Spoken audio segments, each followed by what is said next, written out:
your time. Excellent. So welcome. I'm really excited to have everybody in class tonight talking about food and wine pairing. I know that some of you have been to these classes before. So it's so great that you would come back and see us again as we talk about this important subject. Kind of some of the things that I want to mention first is during kind of the pandemic when we started virtual classes, we did several series of food and wine pairing classes. And one of the reasons was, we would say things like, prior to the pandemic, you could go out where we are in New York City, right? And up until 11, 12 o'clock any night of the week, you can go out and you can get a 12-course chef tasting menu with paired wines, and it really creates this beautiful experience and gives you an opportunity to try new and different wines that you probably might not have been familiar with, and how they interact with food. But I think that during the pandemic, we were looking for ways to recreate experiences like this at home, but also on a more simple level. If you think about these, restaurants in New York that do these long course tasting menus with pairings, they have an army of people in their kitchen. I mean, like 20, 30 chefs in the kitchen, each one with one specific job, creating those dishes. They would oftentimes be very difficult and very laborious to recreate at home. And then also, oftentimes when you're opening the wine for these pairings at restaurants, they're able to open some really high-end things. And the reason for that is because there's, getting so many tastes out of every single bottle. When you're opening those things at home, you may be looking for an everyday type of experience. Or if you're really having a special occasion at home, you might be opening one important bottle to you, right? So you're also not thinking about the pairing of each course. You're thinking about something that can go over the entire meal. So something else, I think, so I'm just gonna make sure.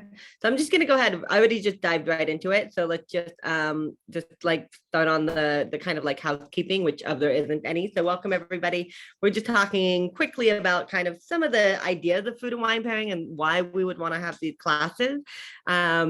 If you guys have anything you want to chat about, please feel free to take yourself off mute. I just went ahead and muted everybody so we don't get those kind of background noises of the dog, the kids in the park, the doorbell ringing with the delivery if you're having some food delivered for you, right?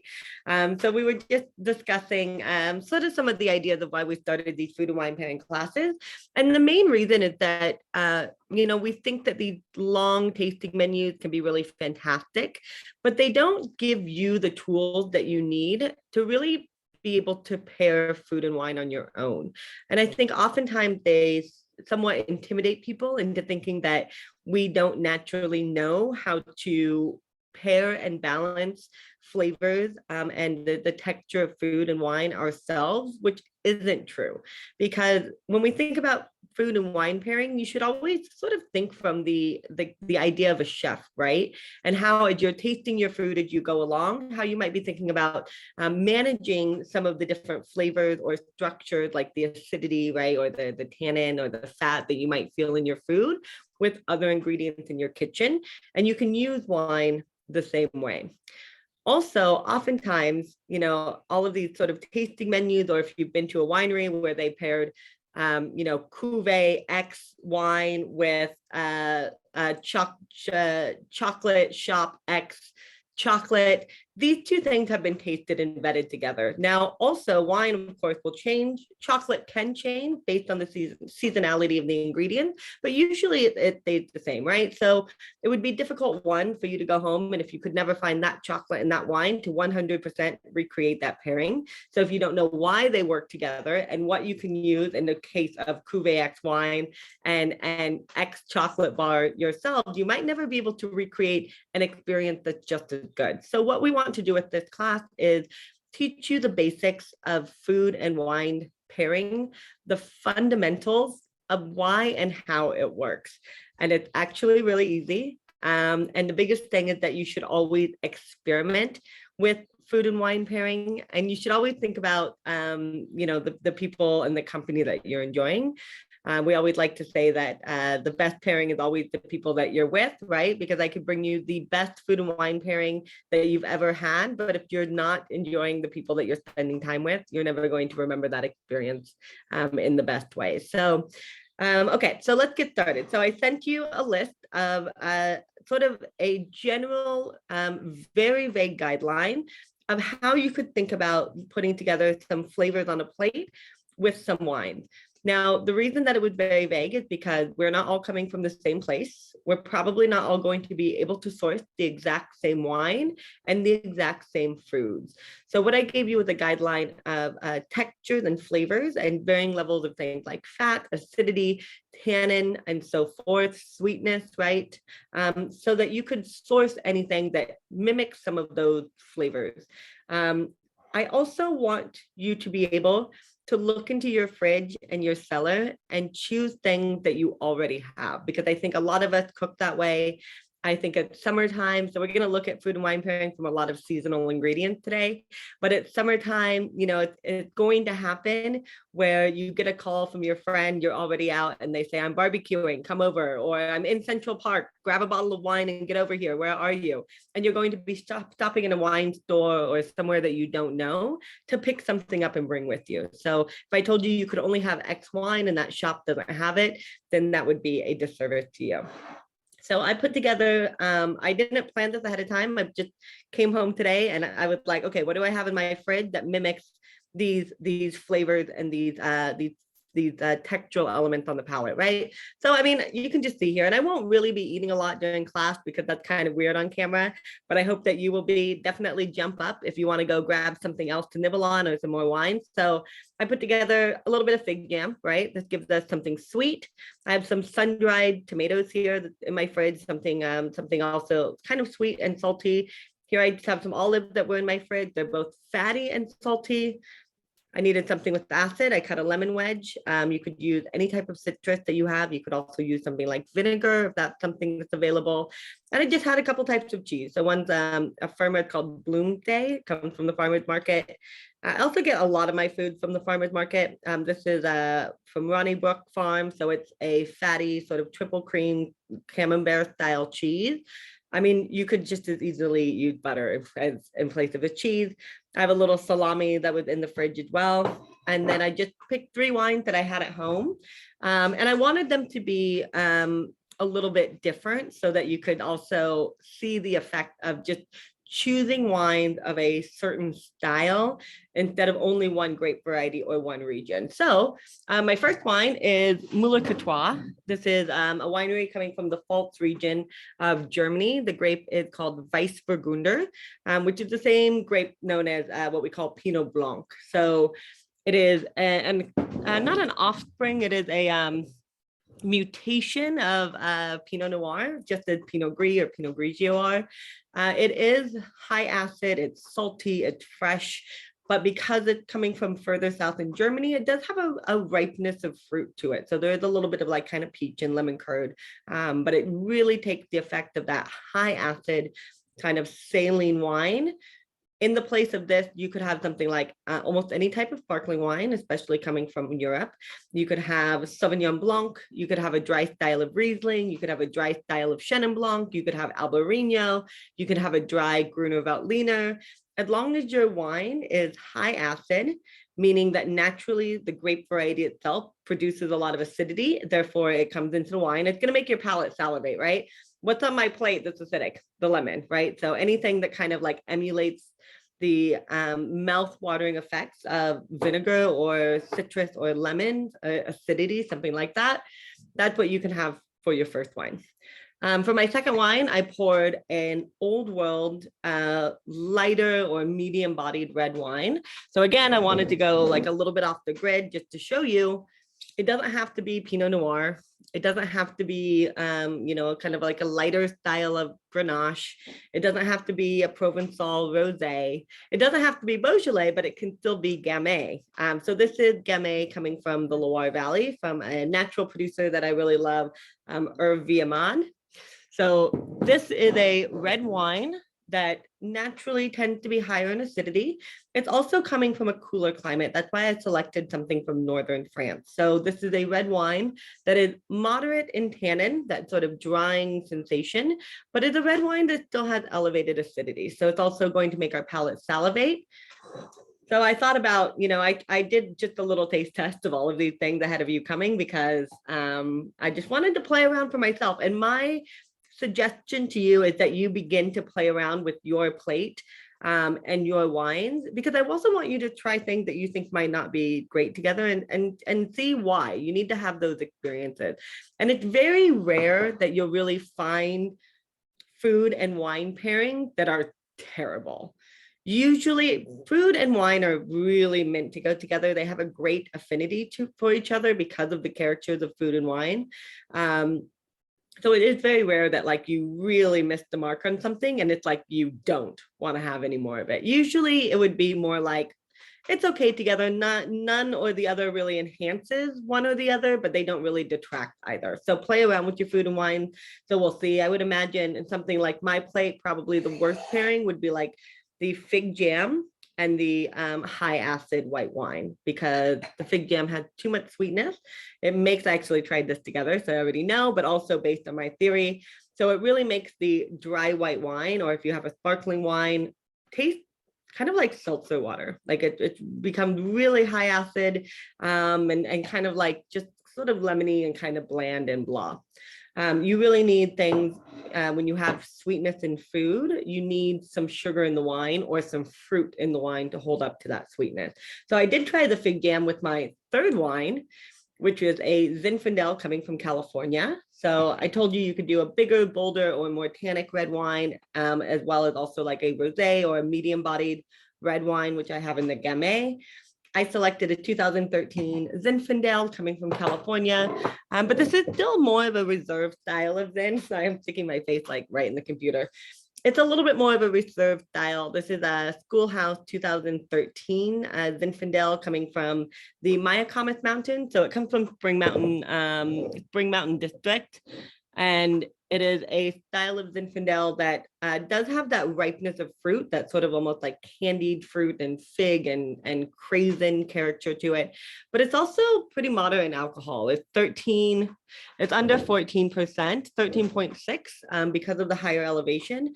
And really sometimes Zin from California can be like 14.5, 15%, right? Sometimes they can be really high.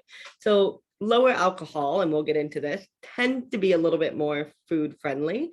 But in this wine, I got some of those really beautiful ripe fruit and what I would call sweet fruit flavors, even though the wine itself is not sweet.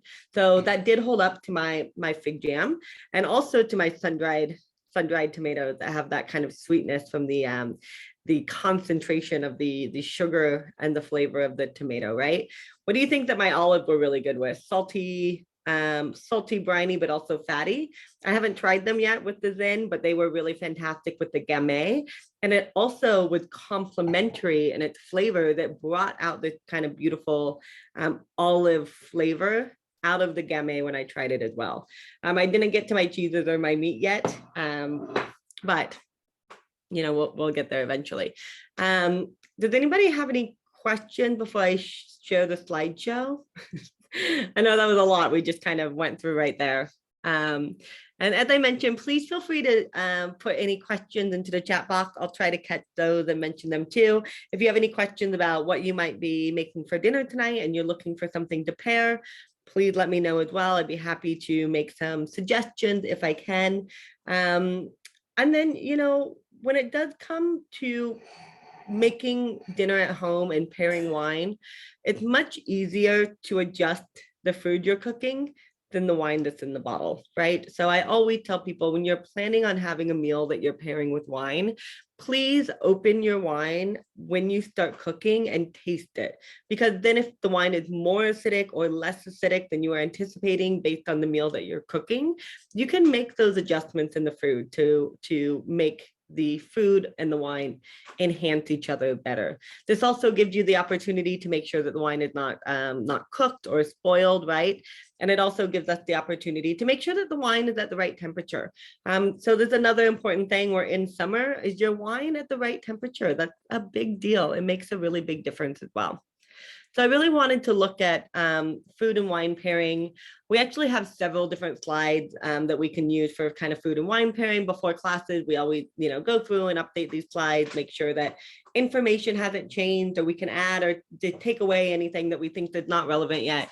And one of the favorites that I was kind of looking through for our selection of food and wine pairing was one that we did on spring and summer food and wine pairing.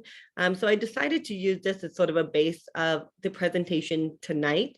And the reason is because we're in that season. And that doesn't mean that we're going to neglect any other season, of course, but we're in this beautiful, bountiful harvest season of fruits and vegetables and warm weather. So I think it's important to discuss how we would think about approaching food and wine pairing, especially during this time of year. So the first thing is that you should experiment. That's why I want you to take your plate and I want you to try everything that's on it with every wine that you have. Sometimes the most fun and impactful pairings come from experimentation. And that's because, we talk about the characteristic of certain grape varieties and then how the region or the terroir that they're grown in and the climate affects the finished wine, right? Cooler climates tend to have wines that are higher in alcohol, lower in fruit flavors, but higher in earthy flavors. And so then when we understand that those wines have those characteristics, we can better pair them with food. The New World or warmer climate wines tend to have higher alcohol, riper fruit flavors, and lower acidity, right? So we understand these things. But it's really important to understand that now we also have the individual personality of every single person who makes wine. So it's important to experiment. It's important to taste your wine before you finish the food that you're making to go with it. And then we sort of learn these sort of basic rules as guides. And these will really help you understand what style of wine to look for. And then, as I mentioned, open it up, make sure the wine fits the style that you're looking for, is meeting your expectation, and then finish the food in the kitchen, right? So we use these basic rules as guides, which we'll go over. You should taste classic pairings to understand why they work and expand on that. Classic pairings is something that's very easy to come across in a lot of classic restaurants. I would say definitely places that are kind of French cuisine focused. A lot of classic pairings are based on the rule of what grows together goes together. So we kind of understand the concept that, especially in places like Europe, the wine of a particular region evolved over decades or sometimes century with the foods of that region, and a lot of the produce and the agriculture that was grown in those particular areas, right? So we'll talk about, like, somebody always asks, like, what goes well with pizza? And we're always like, Italian red wine, of course. Like, there really is. I mean, yes, could you pair Cabernet Franc from France with pizza? Yes, it's going to be great with it. It's not only Chianti that's going to be good with wine. There's going to be a lot of other things are good with pizza. There's going to be a lot of other things. Of course, Cabernet Franc will work. If you have a really fatty pizza, Cabernet Sauvignon will do well. If you have a white pizza, we're probably thinking of something totally different, maybe like a little bit of a nutty or creamy style of white wine would go really well with that, right? So we taste these classic pairings to understand why they work. We expand there. What grows together goes together. Coq au vin and red Burgundy, right? We understand these concepts. If you are close to the ocean, you probably are pairing a lot of the seafood that comes out of that particular area with the wines of the region too. Rías Baixas in Northwest Spain, we're having Albarino, right, with mussels and clams and cockles and barnacles. We are in the north of Spain. You're having chocolate with razor clams. You're in Bordeaux. You're having Bordeaux Blanc or Cremant de Bordeaux with the oysters that come from that region. Next, if you love a wine or a dish on its own, let that lead. So a lot of people think that you have to know the perfect pairing and pick both of those perfect ingredients, you really choose the wine or the food first. You might have a special occasion bottle that you want to open. So then you would consider the food that you would prepare to go with that bottle. You might be having friends over for dinner, maybe a date, and you want to prepare a special family recipe that you know. You're going to be thinking about the ingredients of that recipe and how it cooked. And then you're going to select the wine to go with that, right? So you're going to break down the main flavors or textures of the food or the wine and start there. It is not an exact science. This is why I said put together what you have in your fridge. The other reason I said put together what you have in your fridge is because you have things in your fridge that you like. If I told you to put together a plate of cheese and charcuterie and anchovies and sardines, and you're a vegetarian, you probably would not be having a very good time right now. The other reason I wanted you to put together things that you have at home is because these are probably naturally things that you like and that you'll have around pretty often. So no two palates are the same. Always keep that in mind. I cannot taste what you're tasting. You can't taste what I'm tasting. And a lot of our own personal preferences and our palate is based on the regional specialties and the culture that we grew up in. So a really great example of this, and I know some of you have heard it before, but it always bears repeating, is kind of the concept that, you probably heard that in the United States, we always say, don't have tannic red wines and fish together, because the tannin in red wine, that sort of drying, bitter, astringent character, actually can sometimes make the fish taste almost more fishy and also a little bit more metallic. But if you come from a culture that really values those flavors in seafood, you can think of almost any sort of coastal region or island nation or country, like Japan would be a really great example. They really look for those, the bolder flavors of fish, right? They eat a lot of the more metallic styles of fish, things like mackerel, things like oyster, tuna, these richer, more flavorful styles of fish. So they would probably enjoy having those flavors that they already like exacerbated, where somebody else might not. Somebody might say, I like sushi when I have it with sake. I like sushi when I have it with something like Gewürztraminer or Riesling. And that just could be based on your preference and also, as I mentioned, where you grew up. So you always want to understand what is in season and take into account the weather. So these can be considered together, but also separately. Why are we taking into account what's in season? Because one of the most classic and allegedly greatest pairings in the world is to go to Alsace and to have the Muscat wine with the first springtime white asparagus. So I've never done this, but I can just imagine that you have this like beautiful tender asparagus with this really elegant and floral wine. Now, if you went to Trader Joe's in February and you bought some asparagus and you went home and you tried to make that with Muscat, how do you think that would turn out? One, the seasonality of the ingredient is so off that you would never enjoy that, because it's really difficult to find the best asparagus out of season, right? It's going to be woody and stemmy and sort of hard to cook, and it's not going to have the more kind of delicate, fresh springtime green flavors. You also want to take into account the weather. You might not, on a day like today, it's pretty warm in New York. I doubt anybody's making carbonara tonight.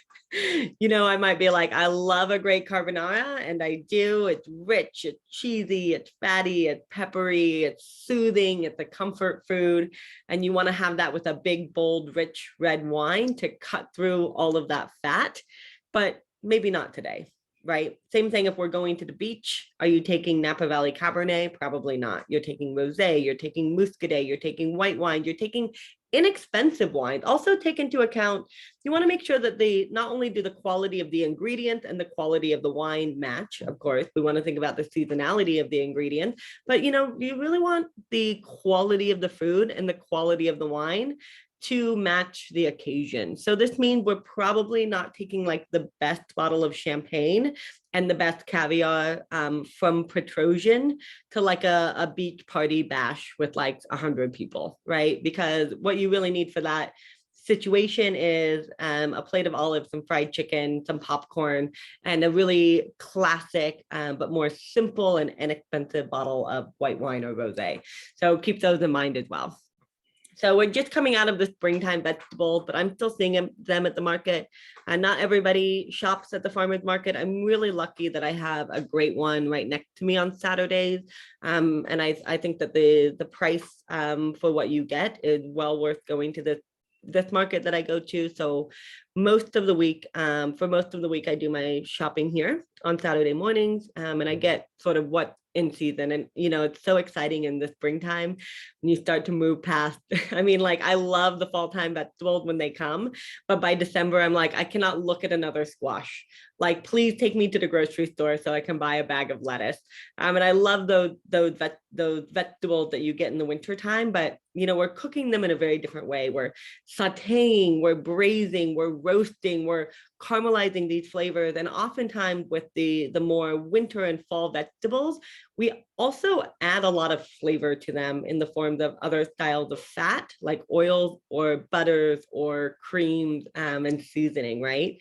But for springtime vegetables, we really celebrate them for the freshness and the uniqueness of those flavors when they first come out. We think about things like peas, right? Lettuces, kohlrabi, all these beautiful greens, asparagus, of course. The end of the season, sort of broccoli, cauliflower, the end of the season, Brussels sprouts, artichokes. In New York, if you're not in New York, just so you know, we love ramps in New York City. Ramp season is a huge thing for chefs and home chefs alike. You go to the market, they're right here.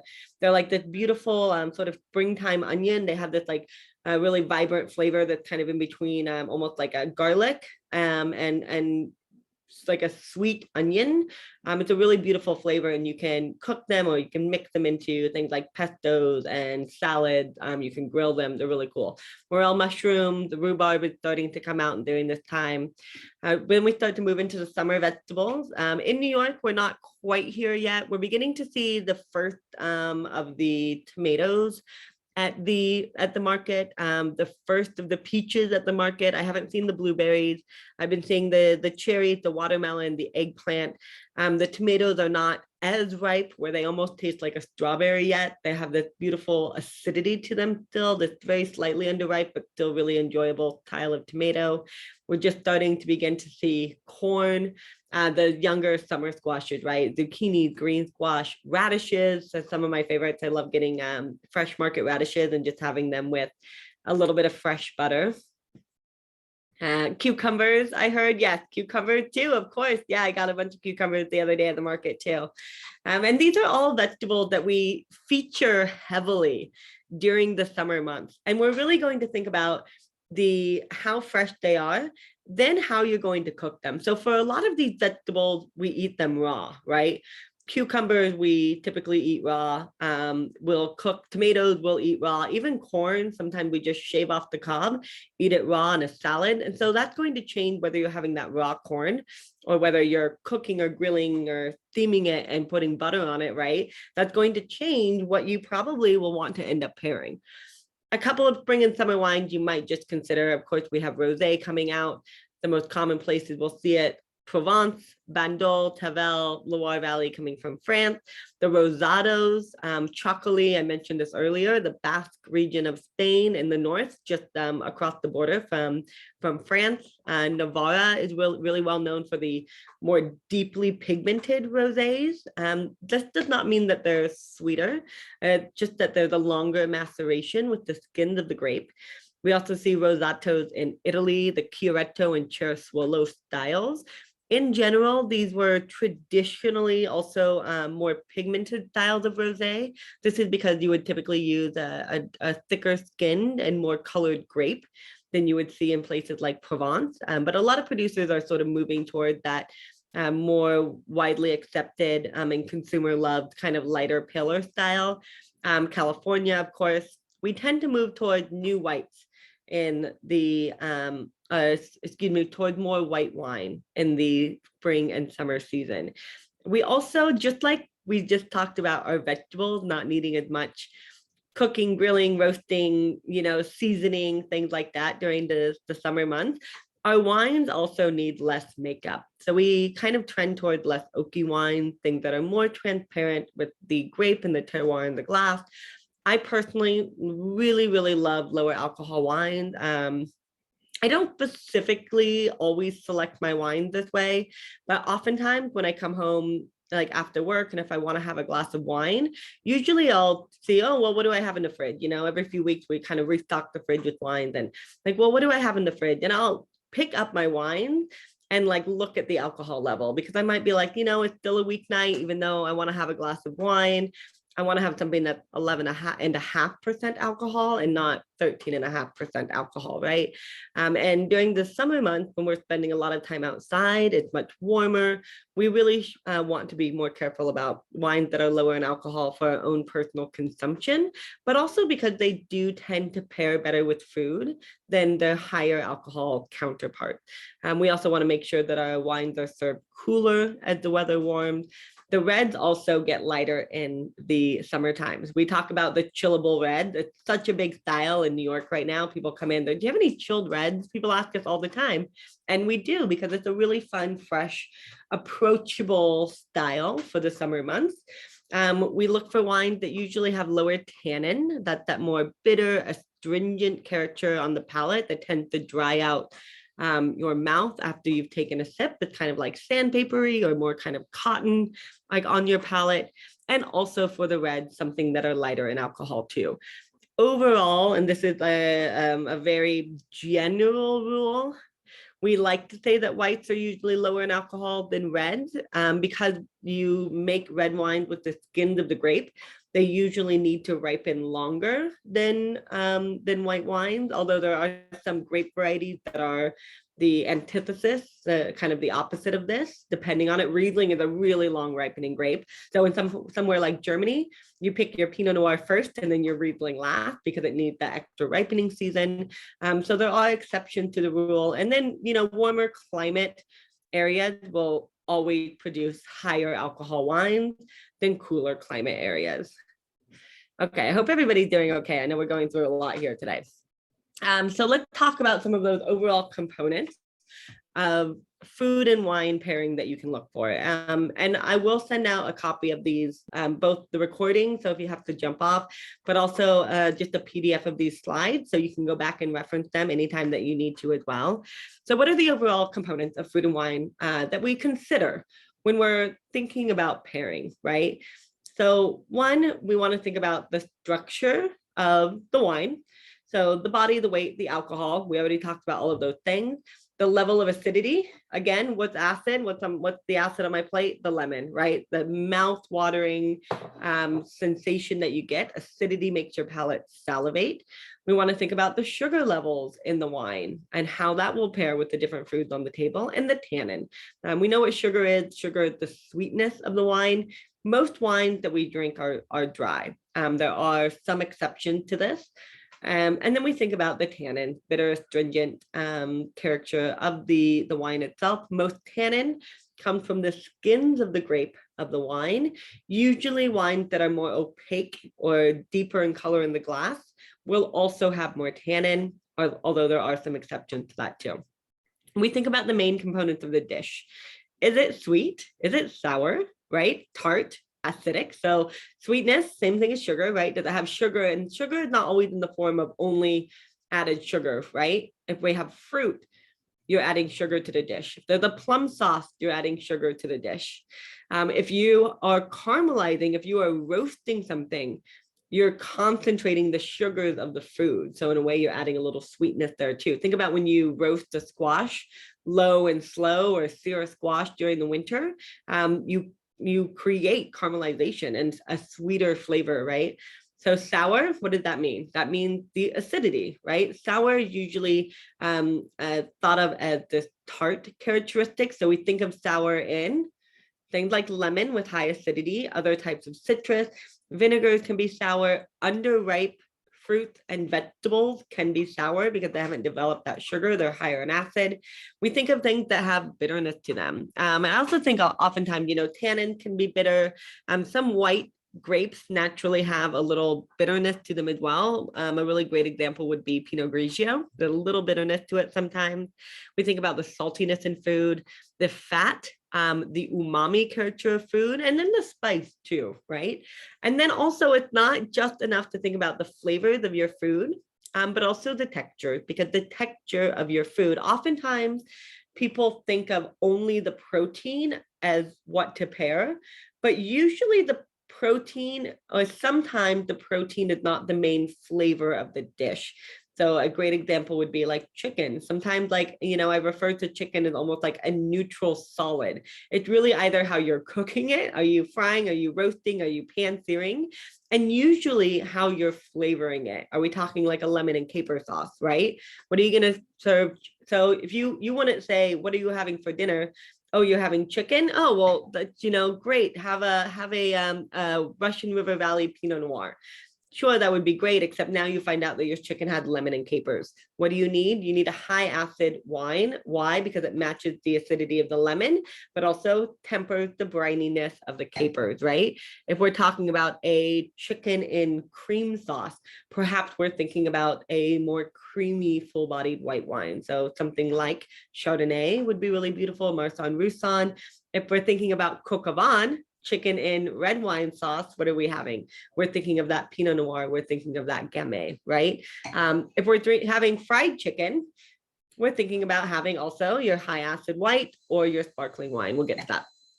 So the saltiness of a dish, the fat, the umami, the texture, that's where we were. So the texture is incredibly important in modern food and wine. So we can have chewy, crunchy, silky, spritzy, fatty, and briny textures in food, and the cooking techniques. I kind of jumped ahead of myself. I got excited. So serving certain foods, and especially protein, raw versus cooked, create a very, very different technique, texture, and flavor. Are you having raw carrot crudité? Are you cooking carrots in honey and cumin, right? Are you serving your scallops as a crudo with citrus, or are you pan-searing your scallops? So now they're cooked and caramelized. Are you mixing your tuna as a ceviche with citrus and bell pepper, right? Or are you having it seared and crusted in pepper, in black pepper? You kind of get the idea here. And you also have things like grilling, barbecue, pit roast, clam bakes, cooking ingredients together like corn, potatoes, and so forth. Do we have any questions? I know I'm going really quickly here. So, okay, great. I'll keep checking just in case you do. So let's now talk about, we understand all the different ways that you can prepare food, and the different textures and structures, and not flavors. I mean, I think you understand flavors in food, but the different preparations and how they affect how you might look at pairing, right? So that's what we just reviewed. So now let's review kind of the classic rules of mostly of wine. So now we'll look at it sort of from the wine point of view. So the acidity in wine, like if you have one horse to bet on with food and wine pairing, bet on a horse named acidity, because the acidity is really one of the most important things when it comes to wine. Most foods need some sort of freshness. If you think about cooking at home, you almost always add acidity in some form. That doesn't mean that we're making it a really acidic or tart food, but usually in some form you want to have some acidity, right? So when it comes to the acidity in a wine, and I'm thinking about my Weissburgunder here, right? My white wine coming from Germany. The acidity in the wine needs to match or exceed the acidity of a food. So if you're having a tart acidic food, salad with vinaigrette, oysters with fresh lemon squeezed on top already, something of that nature, you're going to need an acidic wine to go with it. And we talk about this, often because it's just an example that really stands out to so many people. Maybe you went to a steakhouse dinner, you ordered a really beautiful bottle of Bordeaux or Napa Valley Cabernet or Oak Malbec from Argentina to go with the steak that you're anticipating. But in the meantime, you decide, I'm having a steak, I'll skip the wedge salad and I'll just do a simple salad with vinaigrette. So you're sipping on your beautiful red wine and your salad with vinaigrette comes out, and you take a bite of your salad and you have another sip of your red, and suddenly your red wine tastes terrible, right? Because usually in these bigger, bolder red wines, they don't have as much acidity as you have in one of your white wines. So you really needed to order a glass of something like that Sauvignon Blanc or Chablis to match the acidity that you had in your salad with vinaigrette. So you also think about like decreasing your perception of salt in food. So if you have seafood that's already naturally salty, we think about a lot of oysters, clams, razor clams, barnacles, all of those things that I mentioned before. What do you do to decrease your perception of salt in those foods? Usually, all of those foods, all of your seafood towers come with this on the plate, a lemon. This acidity decreases the perception of your salt in your food. Now you can squeeze that lemon on the top, or you can drink it. You can eat that oyster with a high acid white wine. So Sauvignon Blanc, dry Riesling, Champagne, Chablis, Muscadet, Pinot Blanc, high acid Pinot Gris. These would all be great options to have with that seafood tower. It also helped cut the acidity through greasy or fried food. So one of the reasons we always talk about champagne and fried food, things like fried chicken or French fries, gougères, like the little cheese puffs, fried cheese puffs that you can get, or baked cheese puffs, like gougères, things like that. Why do they go so well with champagne? Because champagne has high acid and it cuts through the richness and the greasiness of fried food, right? It also refreshes the palate. That's why we're drinking this today, right? It's hot out. We're thirsty. You like that kind of tart, mouth-watering character and effect that you get from these high acid white wines. It helps refresh it. It highlights ingredients in food as well. In the summertime, when we're thinking less about cooking and changing the nature of the food, especially the vegetables that we're bringing in, the acidity in wine almost acts like a highlighter to kind of like, you use a highlighter to highlight certain words or phrases on the page. And the acidity in wine can really be like a highlighter to kind of elongate and bring out some of those really fresh, important ingredients that you have in these vegetables. And acidity is also a great balance to sugar. So it can make things that are sugary or wine and sugar seem less apparent. Now, some wines do have residual sugar, something like the Weisser Künstler, this is the Riesling Spätlese. Not all Riesling has to be sweet, but when you have a food that has a little bit of sweetness to it, you might want to pair it with a wine that has a little bit of what we call residual sugar. So this doesn't make it a sweet wine. It makes it what we call an off-dry wine. There's a perceptible level of sugar, but what this does is it matches or exceeds the sweetness in your food. If you have, for example, a dessert and your wine does not exceed the sweetness of the dessert, usually that's not a very good pairing. I didn't like my fig jam and white wine here, right? Now, this has more sugar than my Zinfandel, but the ripeness and the richness of the fruit really match the fig jam that I had here. And you think it's fig jam, right? So it does have sugar, but a lot of it's not added sugar. It's that natural concentration of the sugar through the drying of the grapes or the cooking of the grapes. Sugar can also counter physical heat or spice in food. And it's also really fantastic for matching salty elements in food. Earlier this week, I went to a wine dinner that was all about pairing sweet Bordeaux wines with food. The entire meal was paired that way, and it was really fantastic. One of the best things that I really had was a Bordeaux wine. It had around 100 grams per liter of residual sugar. So that's about the sweetness of a Coke, just so you guys have that kind of understanding of what that means. And it was paired with, the first course was a cooked mackerel with a salad with kind of like bib lettuce with kind of a creamy dressing and egg. And I have never expected that I would like seafood and sweet wine together, and it was really a magical pairing. It really, the saltiness and the richness of the mackerel really tempered sort of the sweetness in the wine. And because mackerel is so flavorful, you could pair it with almost like a high acid white wine and it wouldn't be bad, but this would kind of be lost. It would almost be like kind of drinking it with like sparkling water or something, right? So it wouldn't be bad. But when you paired it with a really full flavored sweet wine, it had the same body and the same level of flavor. We kind of call it the Big Mac theory, right? People say that a Big Mac is actually in balance because you have like the same level of like fat in the meat, the acidity from the pickles and the ketchup, the freshness of the lettuce. So it's like this kind of idea that these guys from this restaurant called Joe Beef in Montreal came up with. But so it can be really great for matching those salty elements, countering physical heat and spice. If you're like me and you eat a lot of Asian takeout in New York City, this Riesling or off-dry Gewürztraminer, off-dry Chenin Blanc coming from somewhere like Vouvray, these are the best styles of wine that you can really have for, what do you have here? You have orange chicken, right? Acidic and sweet. Thai food, a lot of Indian food, Chinese food. These are often things that are made with both acidity and sugar. And why do they make their food with acidity and sugar? Because acid and sugar balance each other out, right? So then you want to have a wine that also balances both of those aspects in the food. You also want to think about the body of your wine and your food.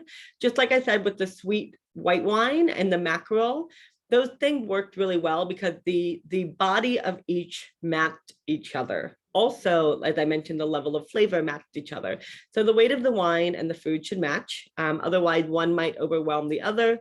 That doesn't make it a bad pairing, but perhaps you'll lose either the food or the wine next to that other ingredient or that other element. If the wine is lighter bodied, it does need to have a lot more powerful flavor or high acid to stand up to the food. Alcohol is difficult in wine to pair with food, unless, again, you have really, really powerful food. What could you pair something like a higher alcohol Zinfandel with?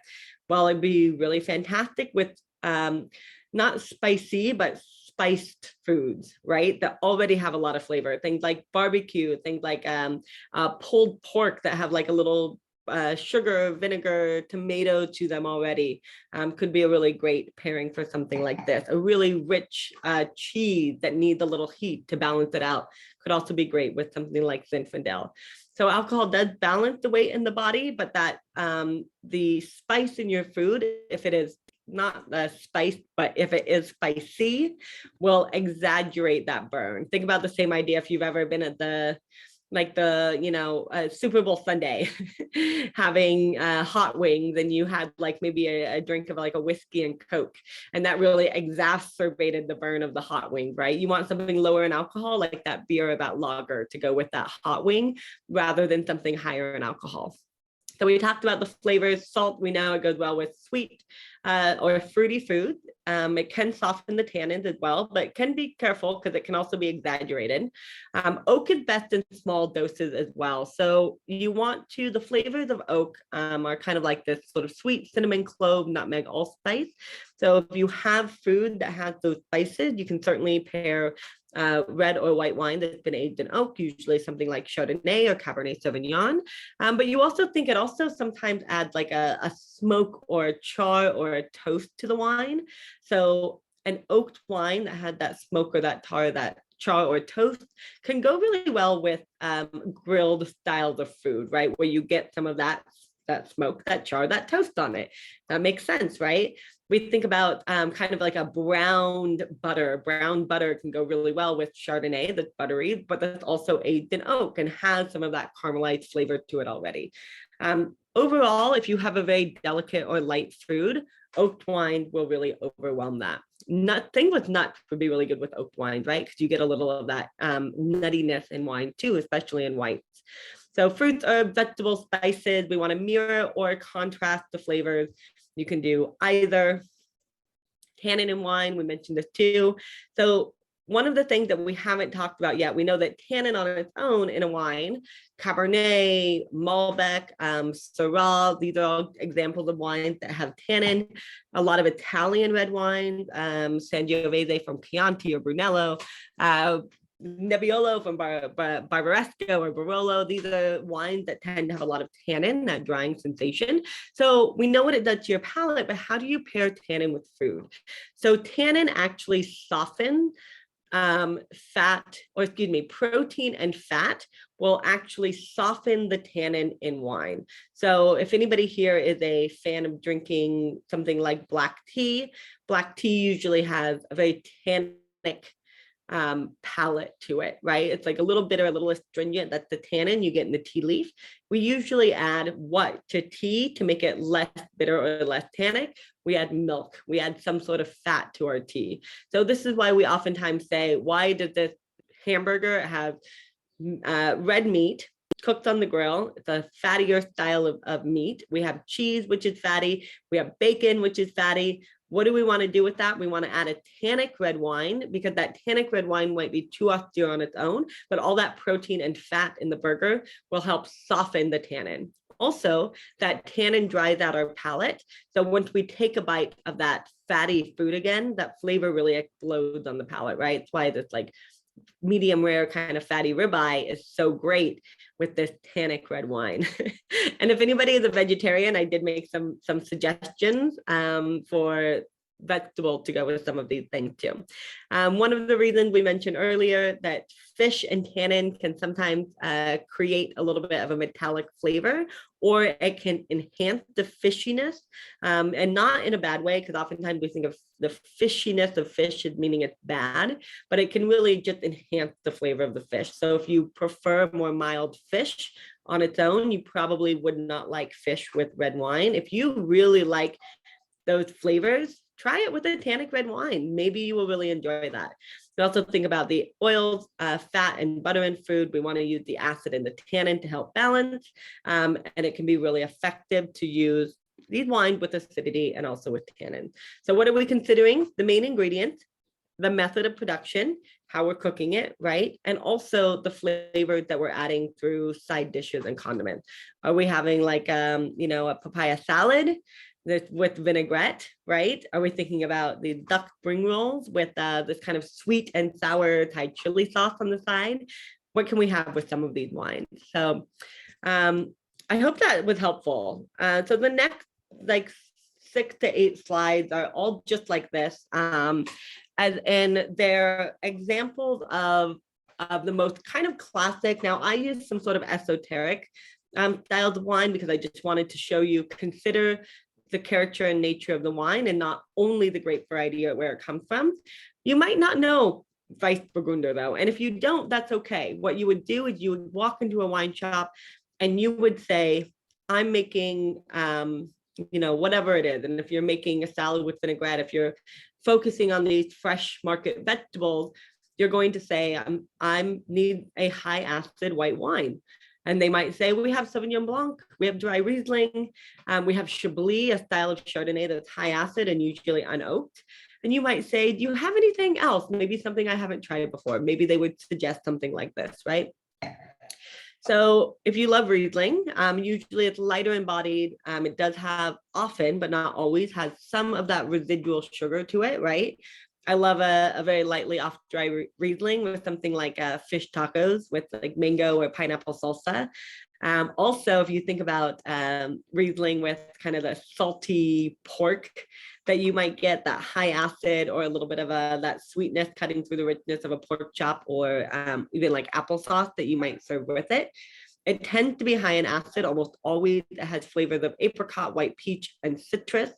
It works well with a lot of raw ingredients, especially at their kind of peak sweetness. So, different styles of fish that are made as crudo or tartare. A lot of spring vegetables, especially if it is a dry style of Riesling. I think those tend to go a little bit better with those springtime vegetables.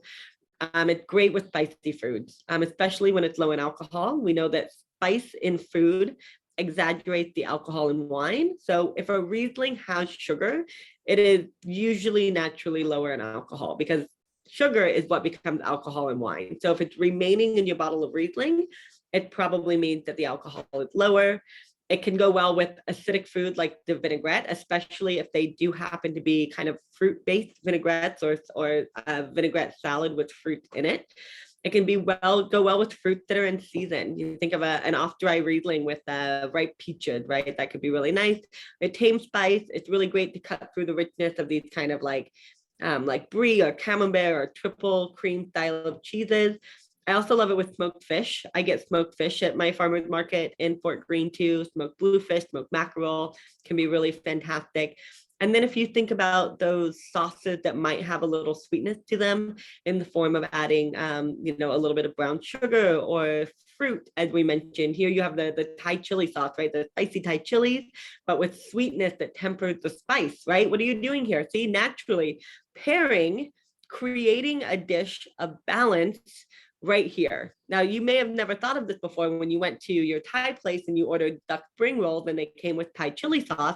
What are we doing? You have a fatty fried paper with a rich fatty meat inside, a fried spring roll in oil with duck, and you're taking that fatty pocket of deliciousness and now you're dipping it in a sauce that is both sweet and salty and high in acid, right? So it's kind of tempering the fattiness. The acidity is tempering the fattiness. The sugar in the sauce is tempering the natural spice of the chili peppers in the sauce as well. And the result is magic. So this is an example of just how, we came to like create these dishes and sort of make the matches on the palate. It doesn't always work well Riesling with the more like cruciferous or kind of more stinky vegetables like artichokes or Brussels sprouts. It doesn't always work very well with herbal sauces like pesto. Where does pesto come from? It comes from the Ligurian coast of Italy. That's its kind of natural home. What grows together goes together. Have pesto with Vermentino from Liguria or from the red grape Rosace from Liguria. It goes fantastic together. If you have another style of an herbal red wine, it can be also really great with pesto. It's usually not so great with red meat or with dishes that have a lot of butter. And you can think about this if, when we think about the scallop crudo, you would never add butter to like any of these things, really, like fresh spring vegetables, unless it was corn, of course, but usually other types of fresh spring vegetables, you're not adding butter. You're not adding butter to crudo or tartare. So you want to add a wine that has buttery flavor to that either. Sauvignon Blanc, usually served as a dry style. This is a wine that is medium bodied. It has a ton of citrus to it. It usually has pretty vibrant acidity, medium plus or so.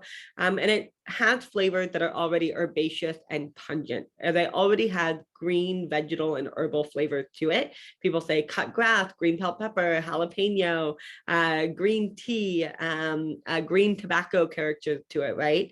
This worked really well with a lot of vegetables that are more traditionally difficult to pair. Artichoke, cauliflower, Brussels sprouts, asparagus are all really great examples. Sauvignon Blanc oftentimes has this almost like a snap pea or spring pea flavor to it. So it's really fantastic with these fresh lettuces coming up out of the ground. It can be really great with tomatoes, even if they're maybe a little underripe. Like think about what do we usually add to tomatoes? Olive oil, that kind of greenness in olive oil, right? But also basil or other fresh herbs. If you're making a ceviche with peppers and tropical fruit, you probably want to pair it with Sauvignon Blanc. If you have sauces that have a lot of herbs in them, you can pair it with Sauvignon Blanc. And it also, I think a lot of people overlook the versatility of Sauvignon Blanc for pairing with shellfish. Shrimps, oysters, clams, when served raw, can also be really, really nice with Sauvignon Blanc. So if you're like, again, stopping at that wine shop you don't know on your way to a friend's house, and this friend's house is at the beach, you're having shrimps, oysters, clams, you want to maybe stop and pick up something like a bottle of Sauvignon Blanc, especially if you don't really know a lot of the wines on the shelves of the producers, but you recognize the Sauvignon Blanc that you like. That would be really fantastic. It's usually not great with red meat or sweet sauces because most Sauvignon Blanc is always served dry. Also, again, the kind of concept of usually a lot of these things are not things you would add butter to. So you don't really want to have that wine with that either. Another white wine that really stands in well for a lot of these spring and summertime vegetables is Gruner Veltliner.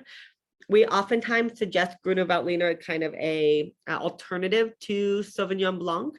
It also worked well with those sort of hard to pair vegetables, Brussels sprouts, artichokes. You could even have it with something like wasabi. Gruner Veltliner is a grape that can sometimes be made in an off-dry style like Riesling, although I think you more often see it in a dry style.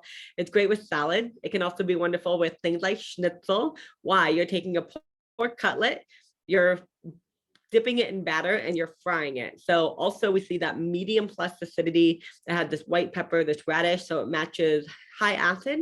You know, medium plus acidity stands up to the richness of frying the schnitzel, the richness of the meat, but usually it's also served with some type of like green salad or sauerkraut, right? Sauerkraut, high acidity, and that Gruner Veltliner can be a really great match. It also can be really fun with sushi, especially if you have a mix of sushi rolls that have both fish and vegetables in them.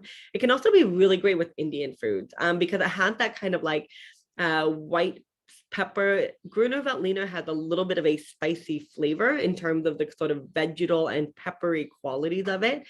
So it can be really great with a lot of Indian food when you're considering these foods are based on spice and vegetable, chickpeas, lentils, and different things, cooked vegetables like that. Same thing that doesn't work well with sweet sauces, butter, and red meats. So what does work well with buttered dish? Well, oftentimes Chardonnay, and not all Chardonnay is made the same way. Usually Chardonnay that are grown in warmer climates, which usually include places like Australia, California, sometimes even places like New Zealand, South America, South Africa, right?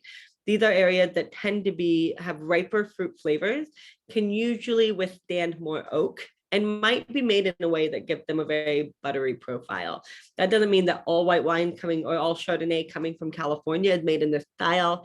Actually, last night I opened a wine called Cerritos, which is a Chardonnay that comes from the Sonoma coast. It's only a few miles from the Pacific Ocean, and it was a very like austere style, like no oak, like not really very much of that buttery character to it. It was really beautiful and fresh and bright, but might be a little bit of a surprise if you're looking to pair it with your lobster roll. Again, this is why when you're start to cook your dinner, you want to pair a specific wine, open it up and taste it, because then you can adjust the food to match the wine. Or if you have a different bottle, you might decide to open that up and save this one for another time. So Chardonnay does oftentimes have that buttery character to it. So what do we want to pair it with? Well, anything that we would put butter on, right? Just like the last food we talked about, anything you would add citrus to, you can add a lot of those sort of white wine to. In this case, we're thinking, what would I naturally put butter on? Lobster crab scallops, when cooked or browned or caramelized, right? A lot of full flavored fish like salmon, buttery sauces, pastas with cream sauce, even like steak. You know, we finish steak in butter a lot of the time. If it is a rich, buttery Chardonnay, it will stand up to that steak, especially if it's aged in oak, because that oak is also going to give the wine a little bit of that toasty flavor, right? So you can match maybe the char of the steak that way, or poached meat. Oftentimes people look at me really weird when I say this, because I feel like nobody else wants to admit that they do it, but I've snuck a bottle of Chardonnay into the movies to have with popcorn. And in my opinion, I mean, one of my favorite like Sunday afternoon, or like if I just get home from work and I'm just not in the mood to make a full dinner, it's just having a glass of Chardonnay and some popcorn, whether you make it yourself, whether it comes out of a bag and you make it in the microwave. If it's buttery, you can have it with Chardonnay. And then corn as well. Now you might think if you have early season corn and you're eating it raw, it would probably be really good with that Sauvignon Blanc. But if you're cooking your corn and thinking of having it in a way that you would add butter, it's going to be perfect with your Chardonnay. Richer Chardonnays will overpower lighter foods. So if you're thinking about making crudo or tartare, you probably don't want to pair it with an oaky or buttery Chardonnay. You might pair it with something like a Chablis, a lighter style. No raw fish. It doesn't do well with spicy dishes. And again, the more delicate dishes are usually overpowered by Chardonnay as well. I just like, also Chardonnay and potato chips, right? Because Chardonnay has a decent amount of acidity to it. That's going to be pretty good with those too. Pinot Noir. So we've only got a few left. I know I'm keeping you a little bit over time, but just a couple of slides here we'll get through pretty quickly. Pinot Noir, it's lighter in body, it's higher in acid, it's low in tannin, has thinner skin, it's usually more transparent in the glass. I'm using Gamay as a stand-in for that. This one's a little more deeply pigmented than I usually see for rosés, but it still has a lot of the beautiful, like kind of juicy, bright red flavor to it, high acid and medium bodied. So these wines go really well with a full flavored fish, things like salmon or tuna. That salmon or tuna can be cooked or raw. If it's cooked, you probably want a warmer climate style of Pinot Noir or Gamay. It also goes well. It oftentimes has a more umami character to it, especially as it ages. A little mushroomy, earthy in terms of the vegetables. It can be really great with tomatoes, especially if they're not, or maybe even if they're not 100% in season. So some of the tomatoes we're beginning to get in the market right now. It goes well with lighter or more tender cuts of meat. Things like filet mignon that are not as fatty as something like a ribeye. You don't really need the Cabernet Sauvignon or the Barolo to go with a filet mignon, because it is a very, very tender piece of meat. So you don't have as much of that fat, right, to counterbalance or to soften the tannin that you have in the bolder, bigger red wine. So you can certainly do this with these kind of softer, more tender cuts. If you're having shellfish and red wine is required, like you might be like, when would you have red wine with shellfish? Well, if you come from a culture that like to enhance the flavor of fish, but also sometimes we cook clams with curry, or mussels with curry, or sometimes we cook clams in a white wine sauce, but then we throw in some chorizo, right? That could be an occasion where you might consider, because of the other flavors that you're adding to what you would traditionally consider a white wine dish, you're adding some flavors that actually might require or might enhance red wine. If you have high acid sauces or dressings, also when a red wine is required, I think a really great example of this is usually we would say, well, turkey would probably go really well with white wine, right? So white meat, it's usually roasted. It usually, when we think about turkey, we don't really do a lot to it. We roast it, we might salt it or pepper it, but that's it, right? So we usually want that with kind of a white wine, because the flavor of turkey is, it's not so pungent or overbearing. But if you're making a turkey sandwich with that leftover turkey, and you're spreading a little bit of cranberry sauce on the bread, you're probably going to want to have that with something like a Pinot Noir. And the higher acid in Pinot Noir can match the acidity that you have in that cranberry sauce. It also goes really well with dishes that have soy sauce in them. So if you also prefer red wine and you're having Asian takeout, can be really good there. It's a great red wine for chicken. Because it's a lighter bodied wine, you want to stay away from foods that are too full flavored, or really, really fatty cuts of meat. You don't want to do sauces that lack acidity, because they'll kind of make each other taste flabby if you have a lack acidity in your sauce but too much in your wine. And then the fattier cuts of meat. Syrah is one of my favorite summer wines. It's smoky, it's peppery, it's savory, it's meaty. It already smells like everything that you're putting on a barbecue. I'm sorry, I did tell you that I was going to talk about something other than meat. So, Pinot Noir, it can be really fantastic with all types of vegetables. I even love it with things like salad with vinaigrette, or maybe with like a caprese salad with tomato, basil, cheese can be really delicious too, right? Syrah. So we have this smoky, meaty, peppery food or wine. So if you are a vegetarian and you like that flavor, definitely get some Syrah. It worked really well with anything you would take off of the grill. It worked well with anything with black pepper, charred meat, burger, pork, bacon, olives. But I would also throw in there really a lot of vegetables that you put on the grill this time of year. So I would think things like grilled eggplant would be really lovely with this. If you're doing a sort of a charred kebab with vegetables, peppers and onions, that could go really fantastic with the Syrah as well. Now think about too, like you can think about how you're having your pork, right? If you are having pork, if you're having it in this sort of tossed in this barbecue sauce, again, you have this acidity, the vinegar, maybe the sugar, you have the tomato, you have these different flavors of barbecue sauce. You're going to need a bolder Syrah. So you want to look to the warmer climate. You might think like Shiraz coming from Australia or from California. But if you're just taking a pork chop and you're putting that on the grill, you maybe can use something that a little bit more subtle. So you might consider that cooler climate, more northern Rhone, more classical representation of Syrah with that. Syrah doesn't go well with things that are really spicy or raw fish or delicate dishes, but it does go well with spiced food because it is a spiced wine. So you can also have, I like Syrah with a lot of Indian food as well. I also like it with things like Mediterranean food, where you have anything that's cooked with like olives or red pepper, or I really love it with like a metse, like muhammara, grape leaf, like dolmas, like Syrah is really good with all of those things. Zinfandel, what I'm drinking here, it has a richer, riper profile. So if it's barbecue, if it's turkey with cranberry, that kind of ripeness to it, but also high in acid. That venison duck, it can temper the kind of gaminess. Think about like duck, you would add like plum sauce or something like that. You can just use this beautiful Zinfandel. It can also be really great with roasted squash. It's also not going to work well with raw fish or more delicate dishes. You could really enjoy it with something like, again, a beautiful olive tapenade. One of my favorite pairings, an unexpected one that I had with Zinfandel, was I actually put this on here, was a 2001 Chateau Montelena with carbonara. It was incredible because you had this really, really, really fatty food, right? This carbonara, but because the wine was spiced and it was actually higher in alcohol, and because it had tannin, it really held up the richness of the dish, and they just matched each other perfectly. And then the last one we'll talk about, Cabernet Sauvignon. So this is the more full-bodied counterpart of the wine that we usually discuss.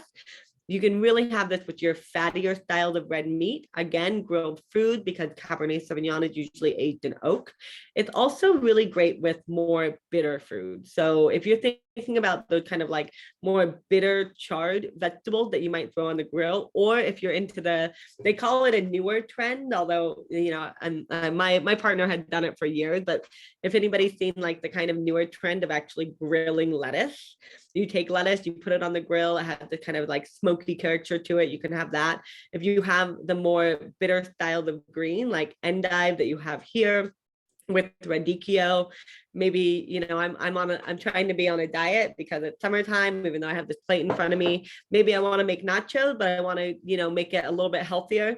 Here you have a really great example, right? These endive chips with some bacon, some cheese. That's kind of like a better version of like nachos or potato skins that you have here. The tannin really counterbalances the fat. It can stand up to flavors like black pepper. It's really good with foods that have an earthy or herbal element, because Cabernet Sauvignon also has usually some of that green flavor to it. It's the offspring of Sauvignon Blanc. So it has some of those sort of green bell pepper, sort of rosemary, like Christmas tree, kind of olive leaf flavor to it as well.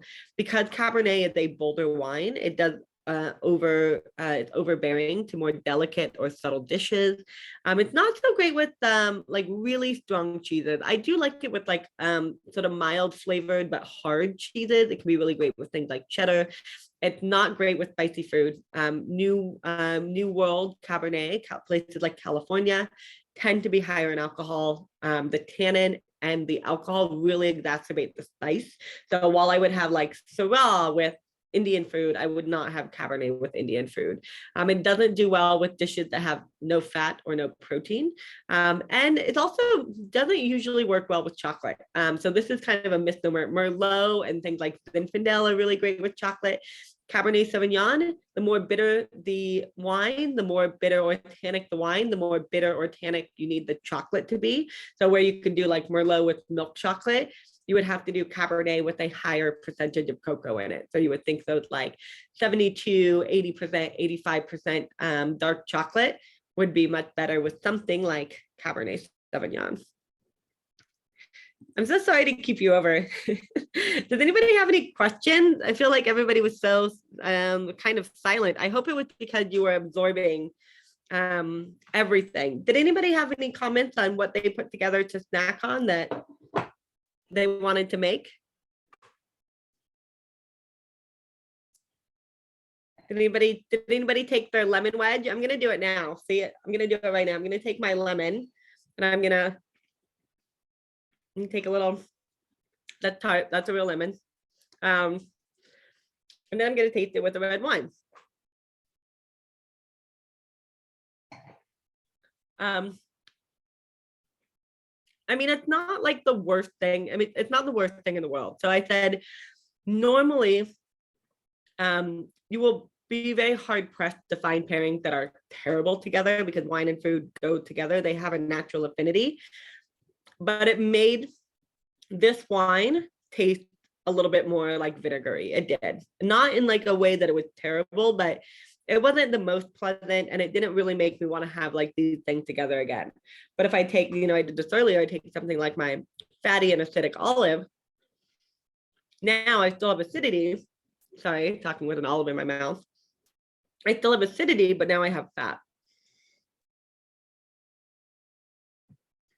So the same wine now feels like voluptuous. It really like feels like it coats the palate, even though it still is a high acid wine. That fat from the olive makes, and also the flavor really kind of brings out a little bit more of this kind of olive character to this wine. Anybody else? Yeah, we noticed that too. We had for our heavier wine, we had a Barolo, and with the lime, personally, I was like, oh, I don't want to have this, but we had some seaweed and some olive oil and some mango slices. So much better, so much better. Yeah, even the rosé, we noticed that, like we liked it maybe a little better with the mango slices, less with the tortilla chips we had. So definitely saw what you mean. And it's so fun because you can see too, I hope that you also can see too, well, we had this rosé because we thought it might be great. And if you had like a Grenache based rosé coming from somewhere like Australia, like really kind of like rich and more voluptuous, it would probably be really good with those mango slices. So you have that richer, riper flavor to it, right? Thank you, guys. I don't want to keep you all night. I'm sorry I kept you, 20 minutes over. I have a tendency to get very excited and just want to keep you here all night with me. But I hope that you'll go home and make something really fantastic. I'm sure you're at home already. And please let me know. I'll send out a copy of the slide and the recording tomorrow. And if you have any more questions, please don't hesitate to follow up. Experiment, play around. If you really are interested in like food and wine pairing, I've had this book for years. I love it. I was just looking it over. It's called Perfect Pairing. It is advice from a master sommelier about pairing food and wine, and it really, I think, is a great option. There's also this one is super fun. So this is called What to Eat with What You Drink. And this one is more about like kind of practical advice. They have a lot of recipes that you can actually make and pair with specific wines. This one is really cool because the first half is like, if you're eating this, drink this. And then the second half is if you're drinking this, eat this. So here's a great example. If you're drinking Ribera del Duero, have it with beef, especially grilled or roasted or aged and creamy. Have it with lamb, roasted lamb chops, kind of different things. And you think about, question why people are saying those things go well together, because why is Rioja, an area in central Spain, why are they saying to pair it with meats? Well, a red continental wine will probably go better with hooved animals. So we're thinking like lamb, we're thinking goat, we're thinking beef, we're thinking different things, pork, chorizo in that region, right? We're not on the coast of Spain, like we talked about our Albarino, where we're also pairing with more of the geographically correct foods, right? So I mean, they eat like some pretty wild stuff on the coast of Spain, but those barnacles, those oysters, those clams, and all that fun stuff. Thank you, everyone. I hope to see you soon and have a lot of fun. Eating and drinking is one of my favorite things to do, and I love doing it with my favorite people. So I hope that you will enjoy the same. Have a good night. Thanks so much. Thank you so much. Bye. Bye.